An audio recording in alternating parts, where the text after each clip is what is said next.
नमस्कार, स्वागत है आपका हमारे इस YouTube चैनल पर। मैं मुनमुन श्रीवास्तव आपका हार्दिक अभिनंदन करता हूं। दिल्ली विश्वविद्यालय में दाखिले की दौड़ शुरू हो गई है, सेकेंड फेज स्टार्ट है और अब आपको प्रेफरेंस भरनी है और आपके बहुत सारे सवाल हैं कि कैसे प्रेफरेंस बनाएं जिससे कि आपका ड्रीम कॉलेज और जो मनपसंद कोर्स है वो मिल पाए। इन्हीं सवालों के साथ हम पहुँचे हैं DU की एडमिशन कमेटी के सीनियर मेंबर और SDTP खालसा कॉलेज के प्रिंसिपल डॉक्टर जसविंदर सिंह जी के पास। स्वागत है डॉक्टर सिंह हमारे चैनल पर। बहुत बहुत धन्यवाद मुनमुन जी, आप दिल्ली यूनिवर्सिटी के बच्चों की इतनी मदद कर रहे हो, बहुत बहुत धन्यवाद आपका। सर, ये प्रेफरेंस शीट बहुत बड़ा बच्चों के सामने मुद्दा है, क्योंकि CUT का रिजल्ट आने के बाद नॉर्मलाइज स्कोर जो है उनका वो काफ़ी कम हो गया, जितना वो आंसर की से मिलान करके उन्होंने सोचा था। तो अब ऐसे में सर वो अपनी प्रेफरेंस शीट कैसे बनाएं? देखिए, नॉर्मलाइज स्कोर जो है वो पिछली दफ़ा हमने ये कवर किया था इसके ऊपर, और नॉर्मलाइज स्कोर कुछ कम नहीं होगा। अगर वो यूनिफॉर्मली सभी के लिए कम हुआ है तो उसका किसी को कोई नुकसान नहीं है, तो इसलिए उसको ज़्यादा उसके ऊपर तवज्जो देने की ज़रूरत नहीं है, क्योंकि NTA जो टेस्टिंग एजेंसी है गवर्नमेंट की, वो इसको काफ़ी सीरियसली इस एक्सरसाइज को करती है। और अभी जो फेज़ चल रही है वो ये है कि बच्चों को 24 तारीख तक का टाइम दिया गया है दिल्ली यूनिवर्सिटी की एडमिशन कमेटी के द्वारा। डीन जो हमारा मॉनिटर करते हैं प्रोफेसर हनीत, और इन दिनों में जो है बच्चों ने अपने कॉलेज और कोर्स की दोनों की चॉइस देनी है। अब कॉलेज जब आप भरते हो तो मैं तो ये कहूँगा कि दिल्ली यूनिवर्सिटी के सभी कॉलेजेस हैं, तो आप अपनी चाहे प्रेफरेंस दो कॉलेज की, मगर वो सभी कॉलेजेस को अगर वो कोर्स वहाँ पढ़ाया जा रहा है जिसके आप इच्छुक हो दाखिले के लिए, तो वो आप उन सभी कॉलेजेस को पहले आप अपनी प्रेफरेंस देखो कि आप कौन सी जगह पे रहते हो, क्या आपको कन्वीनियंट है, वहाँ पब्लिक ट्रांसपोर्ट है या नहीं है, बाकी आपको कोई इंटरेक्शन का प्रोसेस है उसके लिए, तो वो उसके बेस के ऊपर आप उनकी करो। आजकल बहुत सारे कॉलेजेस की रैंकिंग भी आ रही है, बच्चे उसके बेस के ऊपर भी कॉलेज की रैंकिंग करते हैं। तो कोर्स आपने अगर डिसाइड कर लिया है तो कॉलेज की रैंक इस तरीके से भी आप डिसाइड कर सकते हो, आपकी लोकेशन और आपकी चॉइस के मुताबिक। दूसरा रहा कि कोर्सेज। अब जो कोर्सेज हैं, अब एक साइंस का बच्चा है, मान लो फिज़िक्स ऑनर्स करना चाहता है और फिज़िक्स ऑनर्स खाली 8 या 10 कॉलेजेस में है, तो मैं तो ये कहूँगा कि वो 8-10 कॉलेजेस की पहले प्रेफरेंस तो दो। जब फिज़िक्स ऑनर्स करता है तो उन कॉलेजेस की प्रेफरेंस तो ज़रूर दे, मगर साइंस के बच्चे के लिए और भी केमिस्ट्री ऑनर्स है, अगर उसने लाइफ साइंसेस का कोई कोर्स किया है 12th में, जैसे बायोलॉजी पढ़ी है या बायोटेक्नोलॉजी पढ़ी है, तो वो माइक्रोबायोलॉजी, अपना botany honours, zoology honours, life science के कोर्सेज़ हैं, उनमें वो अप्लाई कर सकता है। दिल्ली यूनिवर्सिटी की जो अभी नई एजुकेशन पॉलिसी के तहत आप देखते हो तो ये बच्चे को हर साल ऑप्शन मिलेगी कि अगर वो छोड़ना भी चाहता है, मान लो किसी कुछ कारणों की वजह से, तो एग्ज़िट का ऑप्शन है, और 4 साल का ये डिग्री प्रोग्राम है। इसी तरीके से अगर हम सोशल साइंसेस की बात करें तो मान लो अगर कोई बच्चा पॉल साइंस ऑनर्स या पॉलिटिकल साइंस ऑनर्स करना चाहता है, और जितने कॉलेजेस में पढ़ाई जाती है अगर उसका, क्योंकि ये बहुत सॉर्ट आफ्टर कोर्स है, तो अगर नहीं उसका आता तो उसको साथ साथ हिस्ट्री ऑनर्स जो सेकंड प्रेफरेंस कोर्स की है आफ्टर पॉलिटिकल साइंस, तो उसको वो भी पढ़नी चाहिए। इकोनॉमिक्स ऑनर्स का बच्चा करता है तो उसको अगर इकोनॉमिक्स ऑनर्स उसके कॉलेज के मुताबिक नहीं मिलती, तो मुझे लगता है कि उसको बिजनेस इकोनॉमिक्स और कॉमर्स ऑनर्स या BCom प्रोग्राम भी उसके लिए उतने ही अच्छे कोर्सेज हैं। तो इस तरीके से जिन कोर्सेज में वो एलिजिबल है वो उनको उन सभी कोर्सेज की कॉलेजेस के मुताबिक अपनी चॉइस देनी चाहिए।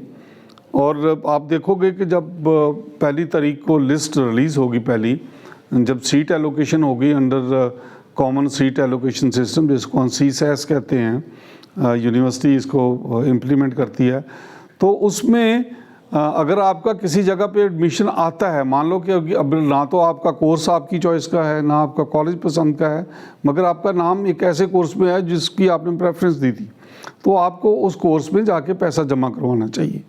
क्योंकि अगर आप चॉइस दी है और अगर आप पैसे फीस जमा नहीं करवाते हो तो नेक्स्ट राउंड के लिए आपकी चेंज ओवर ऑप्शन भी आपको नहीं मिलेगी।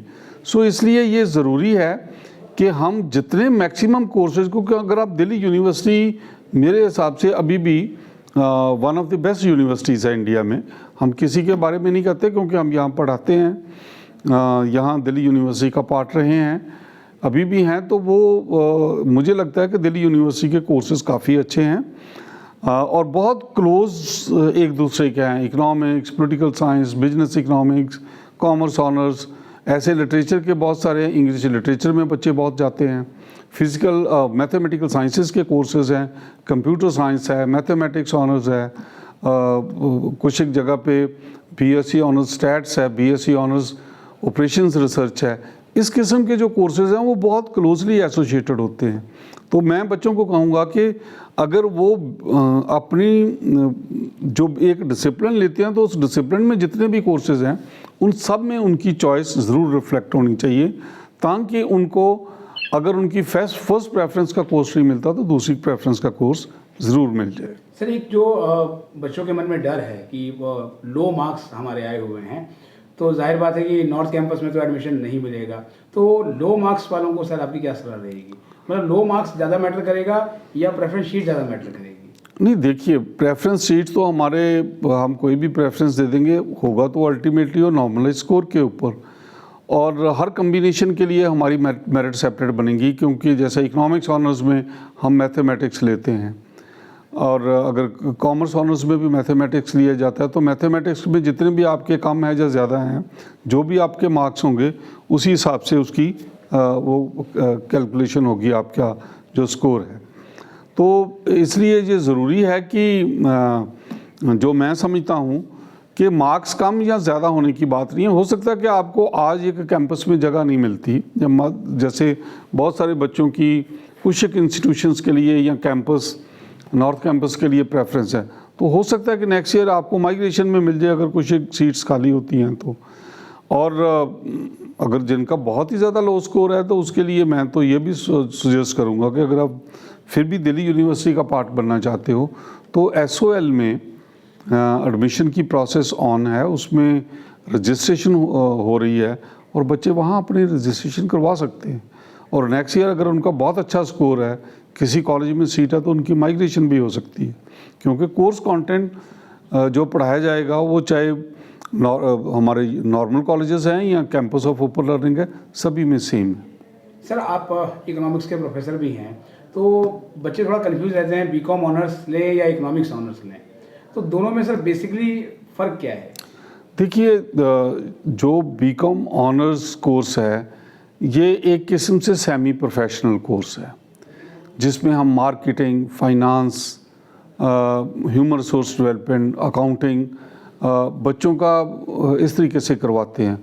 और अब तो ये भी है कि बच्चों के पास बहुत सारे इलेक्टिव्स होंगे। मान लो कि वो बीकॉम ऑनर्स में अकाउंटिंग के ऊपर स्पेशलाइज करना चाहता है या वो फाइनेंस के ऊपर स्पेशलाइज करना चाहता है, जो कि आज की एक ट्रेंड है, तो उसको ये पूरी अपॉर्चुनिटी मिलती है, क्योंकि हम लोग कॉलेजेस में इन सब के इलेक्टिव्स बच्चों को देते हैं कि वो अपने चयन से, अपनी चॉइस से, अपनी इच्छा से जो कोर्सेज ले सकें, उनको वो चॉइस दी जाती है। तो इस तरीके से जो कॉमर्स ऑनर्स है, ये मैं ये ज़रूर कहूँगा कि ये एक किस्म से very close to a professional course है कि आप इसमें चॉइसेस आपकी ज़्यादा हैं, मगर जब आप इसमें ग्रेजुएशन करके निकलोगे तो आप देखोगे कि अगर आप जॉब मार्केट में जाना चाहते हो, आपकी परफॉर्मेंस ठीक ठाक है, आप इंटर्नशिप और बाकी रिपोर्ट्स अपने टीचर्स के साथ ठीक लिखते रहे हो, आपका स्कोर ठीक है, तो आपको एक रीज़नेबल, आज की डेट में जैसे हम देखते हैं कि 7-8 लाख का पैकेज बच्चों को आम मिल रहा है, जो भी वो जा रहे हैं, बहुत अच्छा भी मिल रहा है पैकेज कुछ एक बच्चों को। पर मैं तो एवरेज की बात कर रहा हूँ कि एवरेज 7 से 8 लाख का पैकेज कॉर्पोरेट सेक्टर बच्चों को बीकॉम ऑनर्स में दे रहा है। यही हमारी अप्रोच नॉर्मली बीकॉम प्रोग्रामिंग के कोर्स के लिए रहती है, जिसको हम कॉमर्स सब जनरल कह सकते हैं, या बीकॉम जनरल वाला या बीकॉम प्रोग्राम का कोर्स है, वो भी एक बहुत अच्छा कोर्स है। आपने बात इकोनॉमिक्स ऑनर्स की है। इकोनॉमिक्स ऑनर्स दिल्ली यूनिवर्सिटी में एक इकोनॉमिक्स डिसिप्लिन जिसको हम कहते हैं कि this is the mother of the commerce and other related courses. Economics में ज़्यादातर जो हमारा फोकस है वो थ्योरेटिकल इकोनॉमिक्स पे है, और जो बच्चे टीचिंग या रिसर्च, जो सीरियस रिसर्च करना चाहते हैं, डेटा एनालिटिक्स या इस किस्म के कोर्सेज जिनमें उनका लेट अस से कि डेवलपमेंट का कोई कोर्स करना चाहता है, पब्लिक पॉलिसी के कोई कोर्सेज करना चाहता है। पब्लिक पॉलिसी आज एक बहुत इम्पॉर्टेंट एरिया है, पॉलिटिकल साइंस के बच्चे भी करते हैं। तो इकोनॉमिक्स में भी जैसे बजट की एक्सरसाइज है, मनरेगा की बात है, पूरी डेवलपमेंट पॉलिसीज़ हम इकोनॉमिक्स ऑनर्स के कोर्स में पढ़ाते हैं। और इसके साथ साथ फाइनेंस के ऊपर भी एक एम्फसिस खास दिया जाता है, क्योंकि फाइनेंस और इकोनॉमिक्स वो बहुत क्लोजली एसोसिएटेड है। और जो बच्चे बाहर जाके अपनी पोस्ट ग्रेजुएशन या किसी रिसर्च में पीएचडी करना चाहते हैं तो इकोनॉमिक्स ऑनर्स एक बहुत ही अच्छी ऑप्शन है। मैंने देखा है कि दिल्ली यूनिवर्सिटी के बच्चे बहुत सारी यूनिवर्सिटीज़ में बाहर पोस्ट ग्रेजुएशन में अच्छी स्कॉलरशिप लेके पढ़ रहे हैं। तो इकोनॉमिक्स ऑनर्स उस हिसाब से एक बहुत ही अच्छी ऑप्शन है। सर एक आज का लास्ट सवाल कि अगर सर आप इस समय एडमिशन एस्पिरेंट होते और आप रेफरेंस शीट बना रहे होते तो आप कोर्स को ऊपर रखते या कॉलेज को? देखिए, मैं तो अगर आप मुझे सही पूछो, वो कॉलेज की अपनी इम्पोर्टेंस है। मैं ये नहीं कह रहा हूँ कि क्योंकि अगर आप नॉर्थ कैंपस के कॉलेजेस की बात करते हैं तो कोई भी कॉलेज है यहाँ इकोनॉमिक्स ऑनर्स या कोई भी कोर्स पढ़ाया जाता है तो बच्चों को एक इंटरेक्ट करने का, एक जगह पे बैठ के आपस में बातचीत करने का मौका मिलता है। बहुत सारी एक्टिविटीज़ वो कॉमन करते हैं। ये बात सही है कि कॉलेज की अपनी इम्पोर्टेंस है, पर फिर भी अगर मुझे इस कॉलेज में एडमिशन मुझे लगता है कि मेरे स्कोर के मुताबिक नहीं मिलेगा तो मैं दूसरे कॉलेजेस को भी प्रेफरेंस दूंगा। मेरी पहली प्रेफरेंस कोर्स की है। कॉलेज इम्पॉर्टेंट है, बहुत इम्पॉर्टेंट है, पर ये सेकेंडरी कंसिडरेशन होनी चाहिए। बहुत बहुत धन्यवाद सर। आपका भी धन्यवाद को गाइड करने के लिए। हम फिर हाजिर होंगे कुछ और सवालों के साथ। बहुत बहुत मेहरबानी बुनमन जी।